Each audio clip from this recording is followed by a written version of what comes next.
Hello friends, welcome back to the YouTube channel. तो चलिए देखते हैं कि मार्केट ने आज कैसे मूव दी, कल कैसे मूव दे सकता है, कौन कौन से लेवल्स इंपॉर्टेंट हैं।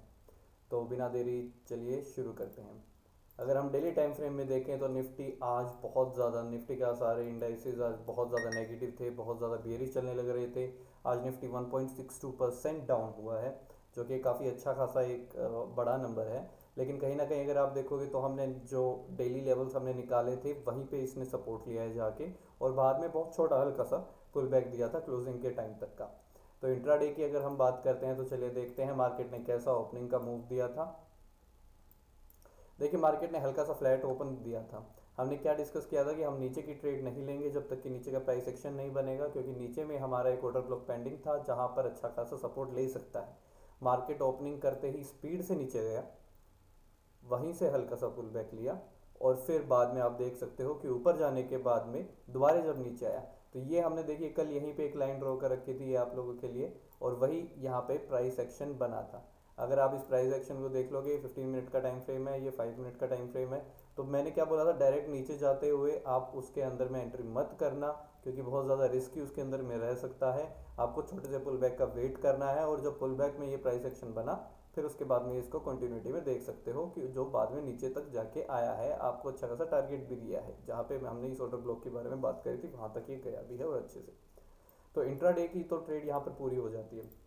लेकिन जैसे कि हमने वीकली में बोला था, वीकली में अभी भी जब तक मार्केट इस रेड लाइन के नीचे नहीं जाता है, जो कि अभी हमने यहाँ पे दी हुई थी कल, सेम वही ये रेड लाइन है। अगर जब तक मार्केट इसके नीचे क्लोजिंग नहीं देता है, तो अभी क्लोजिंग में तो बहुत पास में है, तो जब तक ये इसके नीचे नहीं जाता है तो आपको अवॉइड करना है जितना हो सके आपको मार्केट को शॉर्ट करने का। ऐसा क्यों कह रहा हूँ मैं, क्योंकि ये सबको दिख रहा है कि मार्केट बहुत ज़्यादा रेड है, बहुत ज़्यादा बेयरिश व्यू में है। हर कोई इस टाइम पे क्या कर रहा होगा, सिर्फ शॉर्ट। तो आपको क्या लग रहा है कि यहाँ पे शॉर्टों को ट्रैप करना ज़्यादा आसान होगा या लॉन्ग प्लेयर्स को? क्योंकि यहाँ पे आपको कहीं पर भी लॉन्ग का प्राइस एक्शन नहीं देखने को मिला है।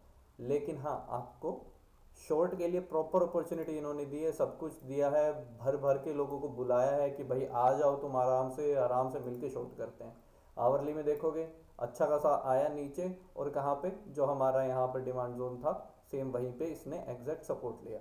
अब मार्केट यहाँ से क्या कर सकता है? अब मार्केट के पास में यहाँ पर लोगों को ट्रैप करने के बहुत अच्छे मौके हैं। 15 मिनट के अंदर में देखोगे तो यहाँ पर अच्छी देर, मतलब 2:30 बजे से ही लगा लो आप, पूरा मार्केट लास्ट का जो 1 आवर था वो प्रॉपर पूरा वहीं का वहीं फ्लैट हो गया, फॉलिंग कंटिन्यू नहीं हुई। अगर मार्केट को फॉल करना होता, स्पीड से जाना होता, चला जाता, लेकिन क्योंकि ये बहुत दूर से आया था, आप ये देख रहे हो कि लगभग 2.5% हाई से आया हुआ है। तो मैंने आपको पहले भी बता रखा है कि मार्केट अगर कभी भी दूर से आ रहा है अपने लॉन्ग टाइम सपोर्ट पे, तो उसको तोड़ने में उसके पसीने छूट जाते हैं, वो एक सांस में नहीं जाता है। ठीक है, तो जितना हो सकता है उतना यहाँ पे लोगों को फिर अवॉइड करना चाहिए शॉर्टिंग का, क्योंकि शॉर्ट्स में बहुत ट्रैप हुए होंगे उसके बाद, जो टाइम पे निकल गए उनके बाद में ऊपर आ रहा है, तो बार बार पुट के प्रीमियम्स को बढ़ने से रोका गया था। जिन्होंने भी ब्रेक डाउन के लिया उनके लिए डीके में ये फंस गए। अभी क्या सीन बनता है, अभी मार्केट बहुत इंटरेस्टिंग सिचुएशन पे है, क्योंकि अगर कहीं पे भी फ्लैट से लेके हल्का सा ऊपर ओपन होता है और इमीडिएटली मार्केट ऊपर की तरफ नहीं जाता है, तो हाई चांसेस है कि मार्केट वहां से फॉल करने के लिए आपको दे सकता है। तो आपको वेट करना पड़ेगा कि आपको एक अच्छे लेवल पे शॉर्टिंग अपॉर्चुनिटी मिले, ना कि आपको रनिंग कैंडल में शॉर्ट करना है। अगर मार्केट कहीं ना कहीं पे गैप डाउन ओपन हो जाता है तो वो ओपन होते ही स्पीड से नीचे जाएगा। Until and unless market speed से ऊपर जाए ओपन होने के बाद में, आपको लॉन्ग करने से बचना है। कब तक बचना है? जब तक कि ये वाला स्विंग हाई इसका क्रॉस नहीं हो जाता है, आपको तब तक के लिए अवॉइड करने हैं लॉन्ग्स को। ठीक है, शॉर्ट के लिए कहाँ है? शॉर्ट के लिए मैंने ब्लू लाइन मार्क कर रखी है। अगेन अगर मार्केट को जाना है तो वो आएगा, सस्टेन करेगा, पुल बैक लेके जब जाएगा, वो आपके लिए शॉर्टिंग का सबसे सेफ ऑप्शन होगा। क्यों? क्योंकि आपको उस टाइम पे छोटा स्टॉप लॉस मिल जाएगा। अगर अभी किसी ने शॉर्ट करा होगा मार्केट को, आप कह रहे हो कि चलो ओपनिंग में शॉर्ट करते हैं, स्टॉप लॉसेस कहाँ रखोगे? स्टॉप लॉसेस या तो आप रखोगे स्विंग हाई के ऊपर में, छोटा सा स्टॉप लॉस लोगे यहाँ पे, वो वोलेटिलिटी में चला जाएगा। ओपनिंग के जस्ट इमीडिएटली अगर स्पीड से नीचे जाने लगता है तो भागते हुए में आप फिर नहीं पकड़ पाओगे। तो आपको प्लान करना चाहिए कि कहाँ पर जाकर आप उसको लोगे। ठीक है, तो छोटे छोटे स्टॉप लॉसेस लेके लंबे टारगेट के लिए रखना है। यहाँ पर अब आप देखिए क्या रहेगा, कल सेंसेक्स की एक्सपायरी भी है, तो आपको बहुत एक वाइल्ड मूव देखने को मिल सकता है। अगर मार्केट कब, अगर आप जब सोचते हो कि कई बार रहता है ना मार्केट साइड रेंज रह जाता है, तो कब? अगर मार्केट इस रेंज के अंदर में ही ट्रेड करेगा तो आप समझ लीजिए केवल ऑप्शन प्रीमियम की ईटिंग होएगी और कुछ नहीं। तो जब तक ये जोन क्लियर नहीं होता, या तो अप साइड में या डाउन साइड में आपको एक पोजीशन नहीं मिलेगी बनाने को। नीचे की तरफ जाएगा, स्पीड से ऊपर आ जाएगा, बार बार ट्रैप कर देगा। अगर इस रेंज के अंदर में है, मैं कहूँगा अवॉइड कीजिए ट्रेड करना, आपको ट्रेड अच्छे खासे मिल जाएंगे। जैसे इस दिन में भी कोई बात नहीं, आपने पूरी नहीं ली, लेकिन जब ने आपने ये मूव आपको आराम से मिल गया होगा, होल्ड भी किया होगा तो यहाँ से यहाँ तक में भी आपको घुमा फिरा के मोर और लेस सेम मिल गया होगा, एक बार भी स्टॉप लॉस के पास तक नहीं आया था अपना ये। ठीक है, तो ये थे निफ्टी के लेवल्स। आई होप आप लोगों को समझ में आए होंगे। मैं एक बार ड्राइंग क्लियर कर देता हूँ और लेवल्स भी आप लोगों के लिए ड्रॉ कर दिए हैं कि कल के हमारे का ट्रेड का क्या प्लान रहेगा। उसके बाद अप साइड में ये, ठीक है, तो हमारे लिए ये रहेगा, क्योंकि अगर शॉर्ट कवरिंग आई तो वो बहुत स्पीड से आ सकती है। मार्केट के अंदर में हर तरफ से नेगेटिव न्यूज़ देखने को मिल रही है, बार बार आ रहा है कि चाइना की तरफ से एक और वायरस लॉन्च हो गया, उसकी न्यूज़ काफ़ी मिल रही है, और इंडिया के अंदर में भी 2-3 केसेस ऑलरेडी रिपोर्ट हो चुके हैं। मगर आपको ये ध्यान देना होगा कि इसके साथ में इसकी इम्पैक्ट कितना है। अब तक जितना भी रिसर्च हुआ है उसके अंदर में बता रखा है कि it's just like a normal flu, इसके अंदर में ज़्यादा घबराने की बात नहीं है। लेकिन लोगों को डर है फिर से कोविड ना आ जाए। तो मैं आपको याद दिला दूँ कि पिछले 3-4 साल में 4-5 से ज़्यादा तो वेरिएंट लगता है मेरे को कोविड के आ ही चुके होंगे, जब हर बार लग रहा था मार्केट जाएगा मार्केट जाएगा। ये मोस्टली जब ज़्यादा नेगेटिव न्यूज़ जब मार्केट में आती है ना, आप शॉर्ट करना अवॉइड करो, उसमें आपका ज़्यादा बेनिफिट रहेगा। एक दिन 2 दिन हो सकता है फुल स्पीड से नीचे चला जाए, लेकिन न्यूज़ के बेस पे अगर कोई एक साइड का मूव आता है तो वो उल्टा जो रिवर्स मूव आता है वो उससे भी डबल फास्ट आता है। तो कहीं ना कहीं देखते हैं अभी मार्केट के अंदर में क्या सीन रहेगा। अभी जैसे फॉल के टाइम पे भी आप देखोगे, फॉल ऊपर से नीचे आते आते तक यहाँ पे आया था, यहाँ पे आया था, और फिर यहाँ पे आया था, तो स्ट्रेंथ धीरे धीरे कम हो गई थी। उसके बाद में यहाँ से आया अच्छा खासा, ठीक है, लेकिन वहीं से रिवर्सल दे दिया। अब उसके बाद देखिए यहाँ से यहाँ तक का डाउनफॉल बड़ा स्वीट आया, यहाँ से यहाँ तक के आने के बाद स्पीड से रिवर्सल आया, और फिर सेकंड हाफ के अंदर में फिर से डोजी डोजी डोजी कैंडल करते हुए बीच में बार बार बाउंस लेते लेते लेते आया, और लास्ट में कहीं जाके फिर से बाउंस कर दिया। 2 दिन का प्राइस एक्शन आपको घुमा फिरा के काइंड ऑफ सेम ये पैटर्न आप स्ट्रक्चर आप जो देखोगे सही मिलेगा आपको बार बार जितना ट्राई करोगे। अब मार्केट जब तक एक अभी इस सिचुएशन में है मार्केट, ठीक है, ऐसा है। तो अगर जब मार्केट अगर ऊपर की तरफ गया, ठीक है, अगर मान लो यहाँ से ऊपर गया इस लेवल के ऊपर, तो क्या क्या आपका फॉर्मेशन बनेगा, पहला डब्ल्यू फॉर्मेशन हो गई, ठीक है। उसके अलावा इसका जो भी डाउन ट्रेंड का था वो बाद में स्ट्रक्चर चेंज होके हायर हाई हायर लो की तरफ बदल जाएगा, जिसका सिंपल सा मतलब है मार्केट में अब बेयरिशनेस के लिए नहीं है जगह। उसके बाद में आपको ट्रेड्स आराम से मिलेंगे। तो ये आपके लिए जो लेवल्स है मैंने ड्रॉ कर दिए हैं, क्या रहेंगे लेवल्स, कहाँ तक का टारगेट रहेगा, आपको ये पहला रेजिस्टेंस का लेवल मिलेगा, तो कल स्कैल्पिंग का देखने को मिलेगा। अगर अप साइड के अंदर में यहाँ पे होल्डिंग आती है तो नीचे से कहीं से भी ऊपर की तरफ आता है बहुत स्पीड से जा सकता है, डाउन साइड में भी बहुत स्पीड से जा सकता है। दोनों केसेस बिल्कुल पॉसिबल है, बस आपको लेवल का वेट करना किधर आता है। चलिए बैंक निफ्टी का देखते हैं।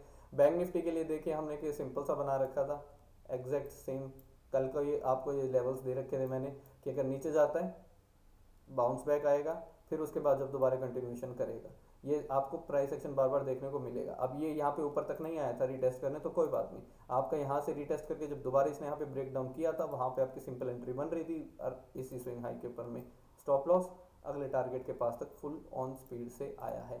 हो सकता है कई बार आपको एग्जैक्ट ऐसा ना मिले, सेम टू सेम लेवल के ऊपर में जाके बैक टेस्ट ना करे, बट आपको ये देखना होता है कि पिछला स्विंग तोड़ रहा है और स्ट्रेंथ से तोड़ रहा है। इस केस के अंदर में काफ़ी एक अच्छी खासी स्ट्रेंथ वाली कैंडल आई थी, तब आप उस मोमेंटम के साथ में आगे जा सकते हैं, और उसके बाद में अच्छा खासा ही गया था इसके अंदर में भी। तो अभी आप देखोगे डेली टाइम फ्रेम के अंदर तो बैंक निफ्टी भी अपनी काइंड ऑफ सपोर्ट जोन के अंदर आ गया है। यहाँ पे आप देखोगे बहुत ज़्यादा टाइम पे इसने सपोर्ट लिया। पहले ये बहुत बड़ा रेजिस्टेंस था ऑल टाइम हाई के पास में जब था, जब इसको ब्रेकआउट किया उसके बाद में एक बार सपोर्ट, 2 बार सपोर्ट, अच्छा खासा फिर ऑल टाइम हाई गया था, फिर उसके बाद में जब एक बार हो रहा है सपोर्ट लेने, तब अच्छा खासा बाउंस मारा है इसने, बार बार, 1-2 बार नहीं बार बार मारा है। अब मार्केट को ये अगर सपोर्ट इसने तोड़ दिया तो आप जा सकते हो कि आप पोजिशनल शॉर्टिंग्स के लिए जा सकते हो। अब कई लोग यहाँ पे इस चीज़ को भी देख सकते हैं कि यहाँ पे एक डेली टाइम फ्रेम आपको हेड एंड शोल्डर मिला है, उसकी नेकलाइन अभी तक ब्रेक नहीं हुई है। अगर आपको ये बड़ा लग रहा है आप इसको एकदम छोटा भी कर दोगे तो उसके प्रीवियस उसके लो के पास में भी अगर आप देखोगे आराम से, वहीं पर इसने यहाँ पर अभी सपोर्ट लेने का काम करा है। डेली टाइम फ्रेम में देखोगे, ये कल वाले जो थे मैं हटा देता हूँ, ठीक है। डेली टाइम फ्रेम में अगर आप देखोगे यहीं पे जाके आवरली में कर देता हूँ इसको, यहीं पे जाके सपोर्ट लेके रिटर्न लेने की इसने ट्राई करी है। अब मार्केट सिचुएशन में सिंपल है, अगर इसको ब्रेक डाउन करता है नीचे की तरफ में तो फुल ऑन बियरिशनेस आ सकती है, बहुत स्ट्रॉन्ग साउथ डाउन साइड में आपको मूव देखने को मिलेगा। लेकिन जब तक ये नहीं टूटता है तब तक आपको अवॉइड करना है। क्यों? क्योंकि यहाँ से बाउंस बैक आया तो बाउंस बैक के लिए जगह बहुत है बैंक के पास में। बैंक निफ्टी आप देख रहे हो बिना पुल बैक की स्पीड से जाने लग रहा है, और जब भी बिना पुल बैक के जाता है तो क्या हाल होता है, यहाँ पे देखिए बिना पुल बैक के आया, फिर उसके बाद में वापस गया, फिर बिना पुल बैक के आया, अब दोबारा वापस। तो ये लेवल एक वो जोन है जहाँ तक ये वापस आके इसको रीटेस्ट कर सकता है। अगर इसको आप एक्सटेंड भी कर लोगे तो एक बार, दो बार, तीन बार यहाँ पे अच्छा सा सपोर्ट लिया था, यहाँ पे भी सपोर्ट लेने की ट्राई करी थी बट नहीं बनी बात, उसके बाद नीचे आ गया था। तो उसने उस सपोर्ट को तो तोड़ दिया है, लेकिन अब तक उसका रीटेस्ट नहीं हुआ है। बिना रीटेस्ट के जब तक मार्केट स्पीड में नीचे जाएगा, यू टर्न भी एक दो दिन के अंदर में ही ऐसे स्पीड से दे देगा। तो आपको पोजिशनल शॉर्ट्स अभी नहीं जाना है, वेट करना है। तो बैंक निफ्टी के अंदर में भी हमने जो देखा था, जो डिस्कशन किया था, kind of the same price action बना था, यहाँ से डाउन गया, बाउंस देने की ट्राई करी लेकिन फिर तोड़ दिया। तो सिंपल ये यहाँ पे शॉर्ट एंट्री, यहाँ पे अपना स्टॉप लॉस, चलने दो, ठीक है। अब ये देखते हैं कल। तो आई होप आप लोगों को लेवल समझ में आए होंगे। अब हम चलते हैं दूसरी साइड में, जहाँ पर मैंने हीरो ज़ीरो के एक पोर्टफोलियो की ही जो बात करी थी, पेपर ट्रेडिंग के लिए आप लोगों को सामने में दिखाऊंगा, क्योंकि लीगलिटीज़ के कारण मैं नहीं दिखा सकता कि ट्रेड क्या ली है क्या नहीं ली, बट मैं आपको एजुकेशनल पर्पसेस के लिए शो कर सकता हूँ। आज का दिन हमने मार्केट में एंटर किया था, मैं आपको दिखाना चाहूँगा कि आप एकदम जब बियर मार्केट के अंदर में आते हो उसके बाद आपके पोर्टफोलियो को कैसे मैनेज कर सकते हैं। तो अब चलते हैं मेरे उस पोर्टफोलियो वाले सीन के ऊपर। तो ये वाला हमने पोर्टफोलियो है, ये मैंने अपने इंस्टाग्राम पे भी डाला था, शेयर किया हुआ था कि हम ये वाला करेंगे। तो हमारी एंट्री प्राइजेस हैं ये, आज हमने डे के ओपनिंग पे ही ले ली थी, और बाद में जो ये मैंने दिन के बीच में था, मैंने एग्जैक्ट लास्ट में क्लोजिंग के टाइम पे अपडेट नहीं किया, लेकिन मोर और लेस ये 12:30 1 बजे के पास मैं आसपास मैंने अपडेट किया था। उसके बाद में मैंने इसका टाइम अपडेट नहीं किया, शेयर प्राइस अपडेट करूँगा कि मोर और लेस इतना ही डाउनफॉल है। तब आप एक चीज़ बहुत ध्यान से सुनिए, मैंने 4 शेयर्स के अंदर में डिस्ट्रीब्यूट किया। अब पोर्टफोलियो का मैनेजमेंट कैसे आता है, पूरा एक्सट्रीम बियरिश दिन के अंदर, ठीक है, मेरे स्टॉक 7.5% तक नीचे गए, बिल्कुल गए हैं। लेकिन क्या उसके बाद में पैनिक बनने की बात है? बिल्कुल नहीं। ओवरऑल मेरा केवल 4.5% पोर्टफोलियो डाउन है, 10% तक के पोर्टफोलियो डाउन तक का मैं आराम से उम्मीद कर सकता हूँ। मैं 50% का टारगेट करने लग रहा हूँ, तो उसके अगेंस्ट में मेरे पास कहीं ना कहीं थोड़ा बफर रहेगा। और मेरे पास अब दो ऑप्शन है, या तो मैं एक और स्टॉक देखूंगा काफ़ी अच्छे वाला, अदरवाइज इन स्टॉक्स को मैं पोजिशनली बहुत अच्छे हैं, मैं इनको नीचे जाने के बाद और एवरेज करूंगा ताकि मेरा एवरेज प्राइस नीचे आ जाए। मेरे पास अभी भी कैपिटल 19,000 के पास में रफली बची हुई है। मैंने इन सब के अंदर में क्या डिस्ट्रीब्यूशन किया है आप चाहे तो स्क्रीन पॉज करके देख भी सकते हो। ये केवल एजुकेशनल पर्पसेस के लिए, बार बार मैं डिस्क्लेमर दे रहा हूँ, किसी के लिए कोई रिकमेंडेशन नहीं है। आई होप आप लोगों को ये समझ में आया होगा। अगर समझ में आया है तो अच्छी लगी ये वीडियो तो लाइक करना मत भूलिएगा। मिलते हैं अगले वीडियो में, देखते हैं पोर्टफोलियो का हमारा 50% का चैलेंज कैसा जाता है इस साल में। तब तक के लिए बाय बाय, टेक केयर।